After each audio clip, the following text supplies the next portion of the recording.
Of our hearts be acceptable to thee, O Lord, our strength and our Redeemer. Amen. Please be seated. So this is a big week. This is the 6th week of Easter, and always on the 6th week of Easter, we have Ascension Day on Thursday. Ascension Day is always on a Thursday. And the reason this is a big week is because this is the week that Jesus says goodbye again to his disciples and ascends into heaven. And I don't know if you are familiar with the stained glass windows. Because Jesus in the mosaic takes your breath away, we don't often look at the stained glass windows up here. But the one that's in the middle is Jesus ascending into heaven. And we know this because look where his feet are. Are they on the ground? No. And they're in motion. He is in the motion of ascending into heaven. So that's on our window right here. Last year at the Ascension service, which was in the First Evangelical Lutheran Church in Poughkeepsie, Father Tyler preached about those feet because he'd run into what do they call it? A print. It was a print of Jesus ascending through the clouds, and all you could see of Jesus was the feet hanging out of the cloud. So he gave his sermon around those feet.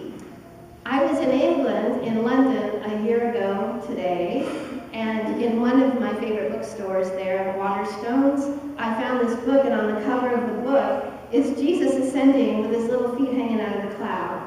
And I thought, well, I had to buy the book. So this whole year I've been reading about what the ascension meant to in the Middle Ages, like in the 1100s, 800 to 1100, real Middle Ages. In the English church, there was a particular attachment, not to Jesus' feet, but to the spot that they left in the dirt before he left. You could see the miraculous print of his feet after he ascended, and that's what I'm going to be preaching about on Ascension Day this Thursday. That was a little commercial for Thursday. So back to today's reading, Jesus is saying, when I leave, when you don't see me anymore, do not weep for me, do not be fearful. And do his disciples listen to him? No, they've got the door shut, they're in fear, on the day of the resurrection, actually. And Mary Magdalene, as we know, has an experience. She sees Jesus. She tells the disciples they don't believe her. And Jesus just appears. What he says when he comes through that door, because the door is locked, but then all of a sudden there he is.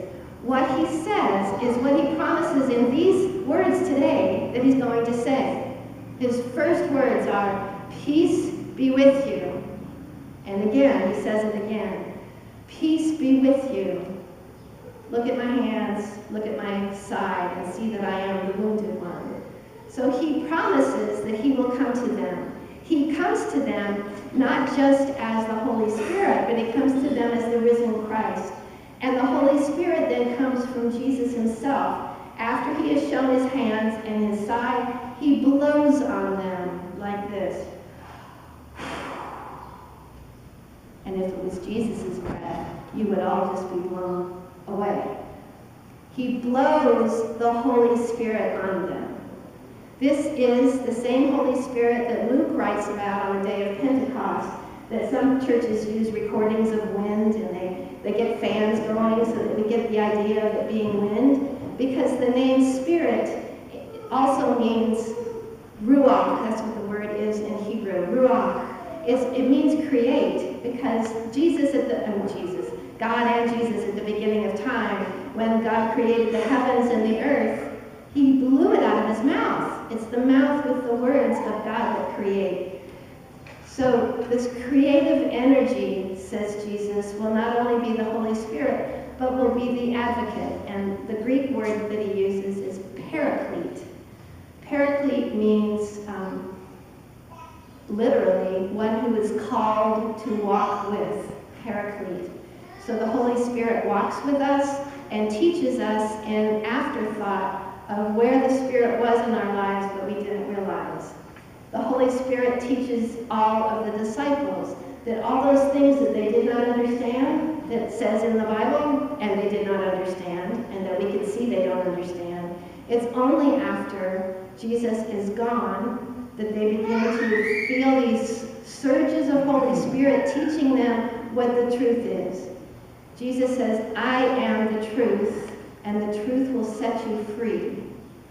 And what we're free of is that we're free of fear, of worry, of anxiety, of the need to be right, of the need to be noticed, of the needs we have for constant assurance. Blessed assurance, that's one of my favorite hymns. This constant agitation that we have being human, we need to let it go and do what probably everybody in that room did when Jesus blew. When he blows his breath on you, what is your instinct? What do? Anybody breathing in? You inhale the Spirit. So you can practice this during the day, and I've been practicing it for a while, is when you breathe in, say, breathe in the Holy Spirit.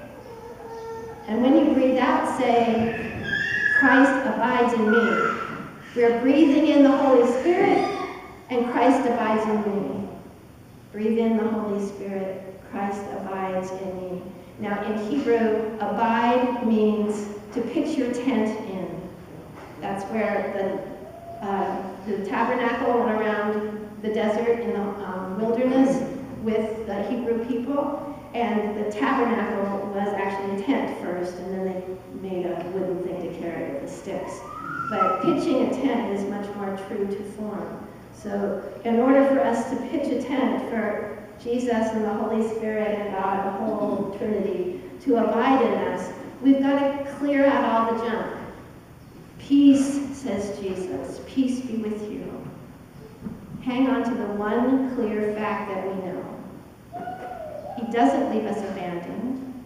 We breathe him in, and he abides in an uncluttered